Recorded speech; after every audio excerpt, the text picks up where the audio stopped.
NASCAR also made a major announcement this summer banning the Confederate flag from all of its races and all of its venues. Driver Bubba Wallace was a big driving force behind that decision, speaking in favor of its removal.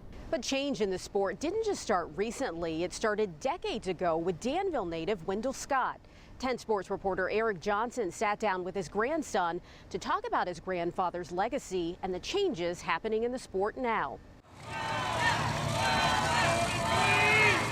Bubba Wallace has become a lightning rod for change in NASCAR. With social justice and equality at the forefront of everyone's minds, the 26-year-old called for NASCAR to ban the display of Confederate flags at racetracks, a bold move for the only African-American driver at the Cup Series level, but not the first. Danville native Wendell Scott started his engine more than 50 years ago, aiming to not only drive his car, but drive home change. He was a wonderful father, wonderful grandfather, and his mission was to always try to impact the community. After racing in smaller circuits, Scott made it to NASCAR's highest series, the Grand National, in the early 1960s, and in 1963, he became the first African-American to win a NASCAR race, but it came with a price. The threat of racism or the violence that came with that was always there. He was never actually given the trophy at that time. He wasn't given the prize money until all of the fans and the spectators left. Scott's grandson Warwick says Wallace's efforts to try and steer change are honorable, but not his alone.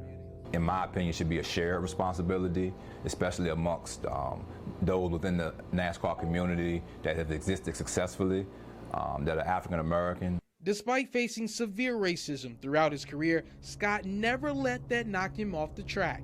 And though acknowledgments were few and far between, there was no denying his impact and legacy in the sport. Thus, he was inducted into NASCAR's Hall of Fame in 2015. His intestinal fortitude has placed him among the greatest to ever compete in the sport he loved, racing.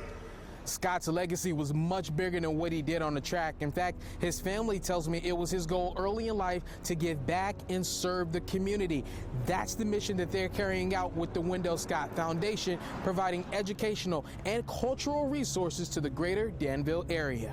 With the climate and the way things are, with education being defunded at times, you know, it's really important that we think of creative ways to get out to the community and help the youth.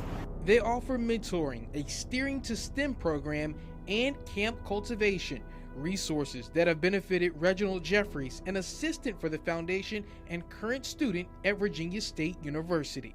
I had the opportunity to become a mentor, to work with more at-risk kids, to help get them on the right path, on a positive trajectory that allowed them to change their lives as well. You can't swim standing on the bank, so you might as well jump in.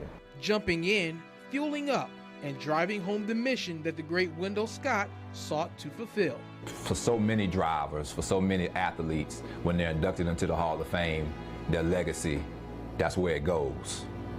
That's where it stays. The Wendell Scott Foundation has been able to create a platform where his legacy continues to live and breathe each day. In Danville, Eric Johnson, 10 Sports. Scott was awarded his own historical marker in Danville back in 2013.